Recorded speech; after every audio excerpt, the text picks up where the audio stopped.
It's somehow emblematic of this crazy campaign that the latest bit of Donald Trump news comes from page 6, the New York Post gossip page, which has an email from Trump appearing to indicate that he is not going to bring up Bill Clinton's past sexual misconduct at the second debate Sunday in St. Louis. Of course, Trump famously at the first debate said, well, I could say something here, but I'm not going to say something extremely rough. Then he gave interviews afterwards saying he, of course, was talking about Bill Clinton's past and Hillary Clinton's role in what were used to be called bimbo eruptions, and that he might bring it up in the next debate. Now, maybe he was just trying to psych out the Clinton camp. Maybe he's had a change of heart.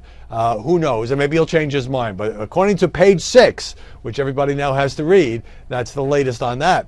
As soon as I saw that, I clicked over to Politico, which has a big piece about Howard Stern, who's also playing a big role in this campaign, somewhat to his amazement, because Trump did so many interviews with Stern over the years in which they talked about rating women and the size of women's breasts and who would you give this one a 10 and who would you do, you know, the kind of thing that you do when you go on the Howard Stern show. Although, as I've mentioned, Stern, who has become such a good interviewer and has done so many recent fabulous sit-downs with political people and media people. But at that time, especially in the 90s, this is what you did. It was a locker room show, and Trump got it.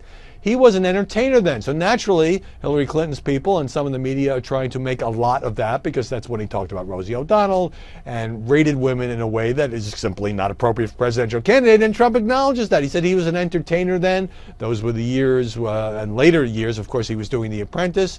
And had he known that one day he would go into politics, he would not have said those things in that particular forum. But the Political piece tries to make it as, well, this is the real Donald Trump, or Donald Trump was kind of played as a buffoon by Howard Stern. I don't agree with that at all. You know, if you go on the Stern show, you know, even people like Katie Couric and Megyn Kelly and others, you know, play along to some extent with Stern's focus on, let's just say, the personal side of things.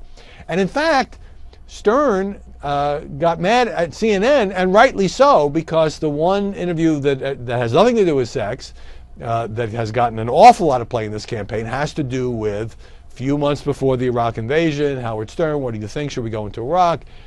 Donald Trump, I guess so, was kind of a lukewarm, haven't really thought about it kind of thing. And so CNN and Stern talked about it on the air, and what he said was, I can't believe I'm watching the first debate and there's my name. It's kind of surreal that I have become a factor in this presidential campaign. By the way, Howard Stern supports Hillary Clinton for president, even though he's friendly with Donald Trump.